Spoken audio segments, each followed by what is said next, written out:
pas. Terminé. Merci.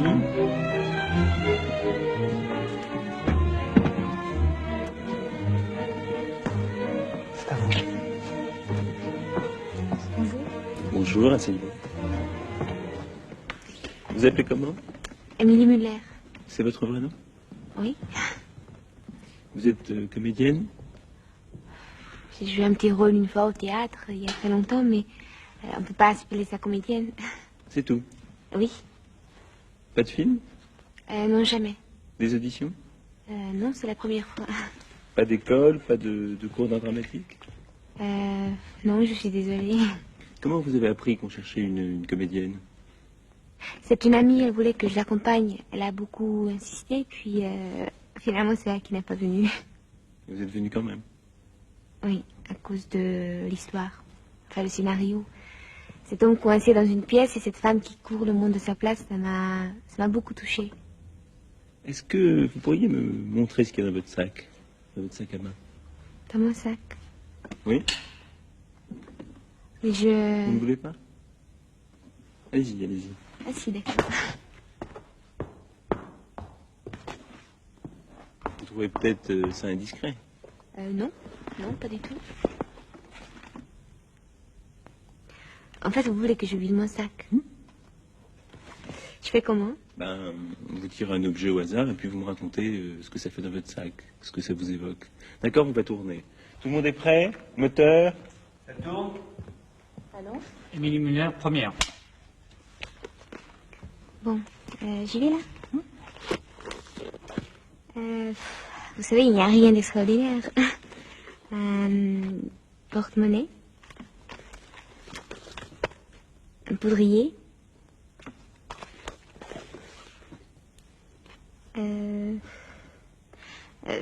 Ce matin, en venant ici, j'ai traversé un marché.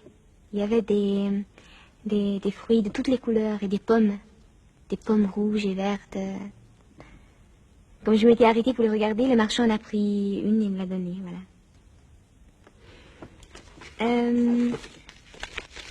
C'est quoi? Ça? Des petites annonces. Vous cherchez quelque chose? En ce moment, rien, mais ça m'arrive de chercher du travail. Quel genre de travail? En fait, j'en change tout le temps. Femme de chambre, babysitter, serveuse dans un bar, documentaliste. En ce moment, je suis correctrice dans une maison d'édition. Ça me plaît beaucoup. Le défaut, c'est que dans un texte, je ne vois plus que les défauts, justement. C'est fou quand on est un peu curieux ce qu'on peut trouver dans les petites annonces. Hein. Et puis, je trouve que c'est tellement formidable de savoir que quelques mots dans un journal peuvent changer une vie. J'aime bien lire les annonces de maison aussi parce que je rêve d'avoir une maison à moi. Ou pas grand-chose, une petite maison tout au fond d'une forêt, ça me suffirait. Mais une maison où je pourrais aller quand j'en ai envie. Où je pourrais amener des amis, où l'on pourrait boire, écouter de la musique jusqu'à très tard dans la nuit. Quand je lis l'annonce d'une maison, j'imagine aussitôt la vie que je pourrais y mener. Parce que, bon, une maison, c'est forcément le début d'une nouvelle vie. Je veux dire, des odeurs différentes, des couleurs nouvelles. Ou alors la solitude totale. Rien, personne à qui parler. Je rêve de ça quelquefois. Ça vous fait pas peur? Non, pas du tout. Très tôt, mes parents m'ont appris à rester seule. Ils me laissaient des après-midi entières avec un livre, oui. Mais j'ai pas le souvenir d'avoir eu peur, non, jamais. Ah, une bague. C'est un très vieil ami qui me l'a donnée. C'était à sa mère, qui est morte. J'ai jamais pu la mettre. Pourquoi? C'est trop lourd à porter. Un billet d'avion. Un vieux billet? Non, un billet neuf. Qu'un ami m'a envoyé. Paris-Nice, aller-retour. Je sais pas si j'irai. Et pourquoi ça? Il m'a dit qu'il avait là-bas un appartement tout blanc qui donne sur la mer. Comme dans un tableau de... Non, en fait, ce sera pour aller voir une tombe. Une tombe. Vous savez, une tombe. Parce que tout au bout de la ville, il y a une cimetière, paraît-il, tout blanc. Matisse, le peintre Matisse est enterré là. Sa tombe est nue, avec un bouquet de fleurs rouges, toujours les mêmes. Quelqu'un, on ne sait pas qui, une femme peut-être, vient les changer tous les jours. Quand il m'en a parlé, je lui ai dit que j'avais très envie de voir cette tombe, alors voilà, hier j'ai reçu ce billet. Mais bon, si je pars, j'ai peur de ne pas revenir.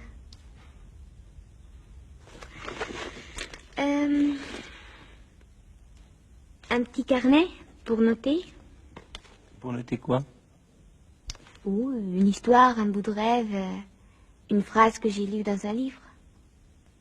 Je passe mon temps à noter. C'est une manie absurde. Pourquoi absurde? Parce que ça ne sert à rien. Ce qui compte vraiment, c'est inutile de le noter, on s'en souvient. Et c'est votre journal aussi? Ça? Oui.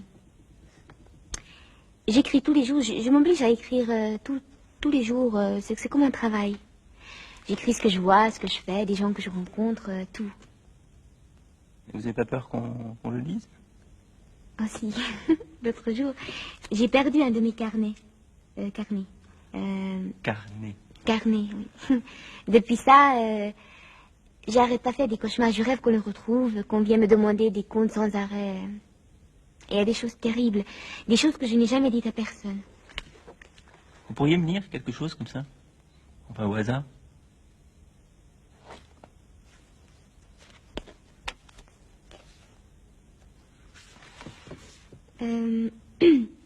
Lundi 7 juillet. J'ai connu le bonheur, mais ce n'est pas ce qui m'a rendue la plus heureuse. C'est joli, non? C'est de vous? Non, de Jules Renard. J'ai lu ça dans son journal. Attendez, il y a une phrase très drôle que j'ai notée l'autre jour, il faudrait que je la retrouve. Est-ce que vous voulez un petit peu de café? Non, merci. Dites-moi, est-ce que vous aimez séduire? Franchement, je crois pas. Mais on aime tous séduire, non?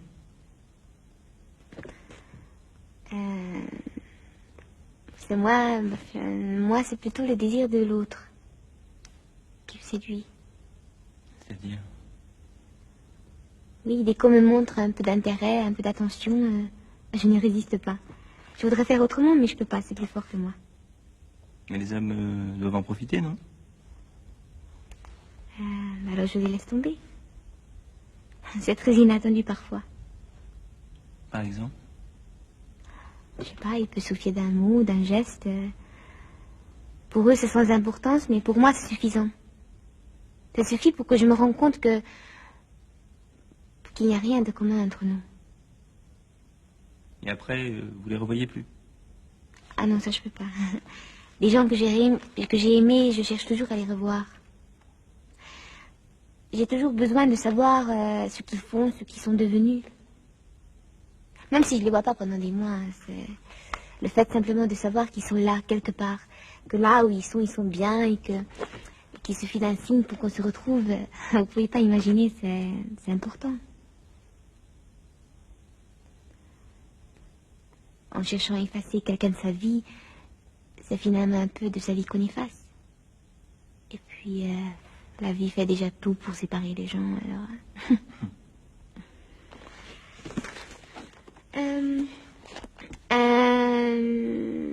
un stylo pour... C'était un cadeau de mon ami pour son anniversaire. Pour son anniversaire? Oui. Il a toujours préféré de faire des cadeaux plutôt qu'en recevoir.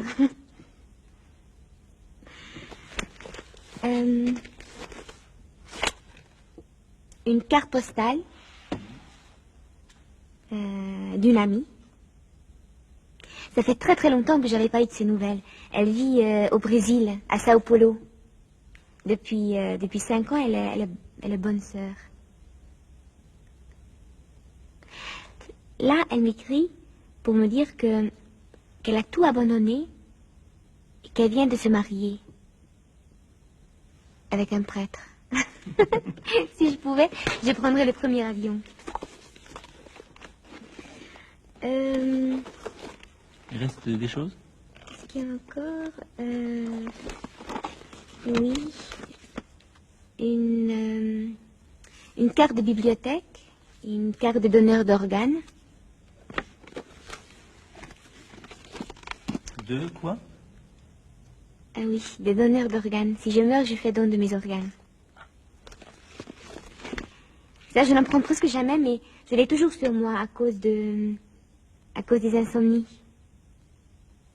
Le plus terrible, c'est entre 4 et 5 heures du matin, quand on n'a rien prévu, qu'on n'a même pas un bon livre ou quelques biscuits à grignoter.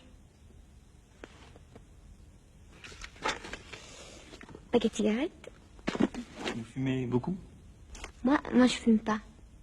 C'est pour les amis. Ah oui. Et vous avez beaucoup d'amis? Non.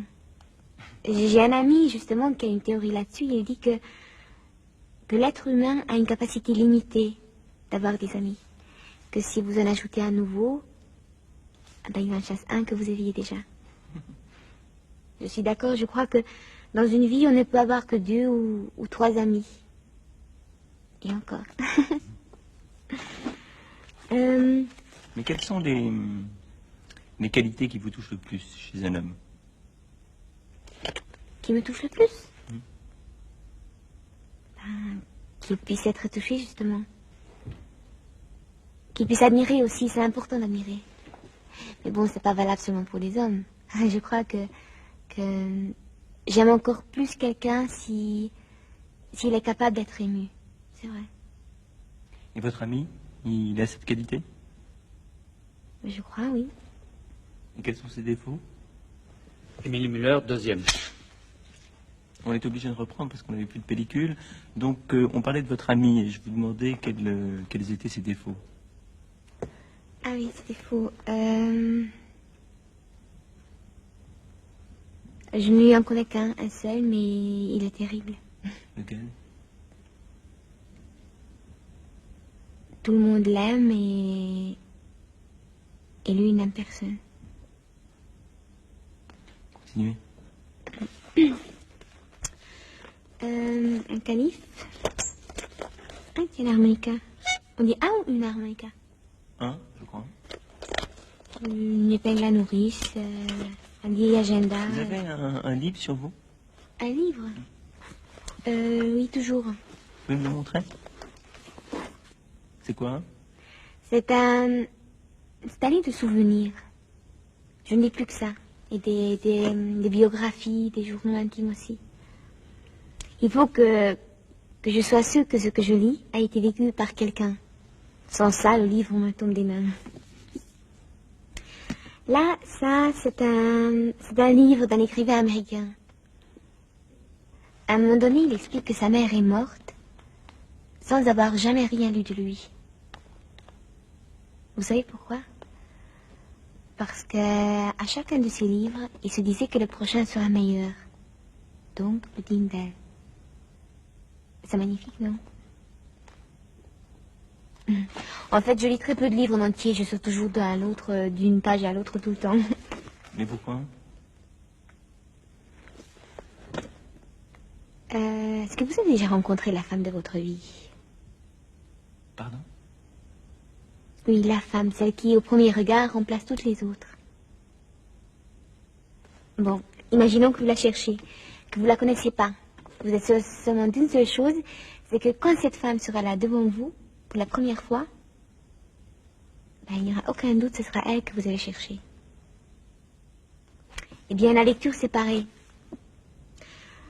En lisant, on cherche tous quelque chose d'unique. Mais cette chose, bien sûr, reste toujours introuvable. Et si vous la trouviez, cette chose? Alors là, ça me bouleverserait la vie, tout simplement. Émilie Müller, troisième. Allez-y. Je crois que c'est fini, là. Ah non, il y a une petite poche. Là, c'est mon ami. Il dort. C'est le seul moment où il accepte d'être photographié. Là, c'est ma mère. Quand elle était jeune. J'ai trouvé cette photo il y a quelques jours dans une malle. Je l'avais jamais vue. J'aime bien le regard de ma mère. Son sourire surtout. C'est la première fois que je la vois dans les bras d'un autre homme que mon père. Ils ont l'air très amoureux. Je suis contente qu'avant nous, avant mon père, elle a pu être heureuse. Ils comptent beaucoup, vos parents? Mais ils sont tout pour moi. L'idée qu'un jour, Oui, j'en tremble. Et vous pouvez me parler de vous, petite fille? Pendant longtemps, je suis restée petite. Pourquoi? Je ne voulais pas grandir, je suis tellement bien. Je sais plus quel est l'écrivain qui dit que quand il était jeune, enfin petit, il ne se souvient pas d'avoir touché terre, tellement il passait de bras en bras. Mais moi, c'est pareil, j'avais des parents très rassurants qui m'ont beaucoup protégée. Vous êtes de quelle origine? Je suis hongroise.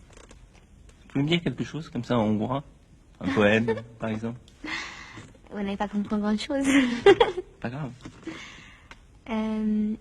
Mint fogos lázban égek mindig, Istenem ápolsz anyám. Mint lengyel-könnyű lány, ha odaintik, kinyújtottál a halál oldalán. D'accord. Voilà. Et quand vous étiez petite, est-ce que vous saviez ce que vous vouliez faire plus tard? Oui. Avec mon frère, on voulait être astronaute. Astronaute, oui. On passait notre temps à observer le ciel.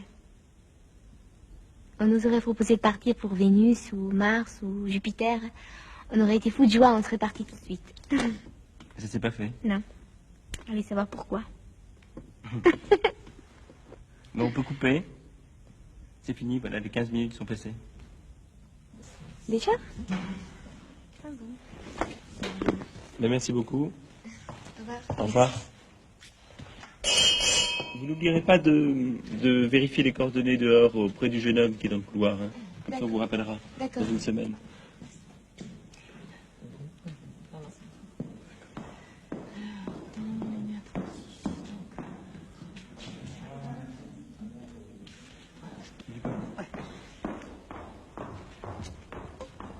Est-ce que je pourrais avoir un petit peu d'eau, s'il vous plaît? Parce que là... Il nous en reste 4. Tu veux la suivante maintenant? J'aimerais bien faire une petite pause. Là. Ouais. Donc tu leur dis que ce sera pas long? 10 minutes, un quart d'heure? Ouais, ok. Bah, je vais les faire patienter. Merci. Bon, je vais en face, hein. Hé, Olivier! Ouais. J'ai oublié son sac, Émilie. Tu la rattrapes tout de suite? Oh, mais ce sac-là, mais c'est pas Oui, le sien. hein. oui. Attends, Olivier, on vient de tourner avec. C'est pas le sien, je suis sûr, ça, elle c'est avait pas pas le de sien. sac. Mais c'est le sac de qui, alors? Alice? Alice? Oui? Alice, dis-moi, c'est à qui ce sac? C'est le mien? C'est le mien? Pourquoi? Mais si, c'est le mien.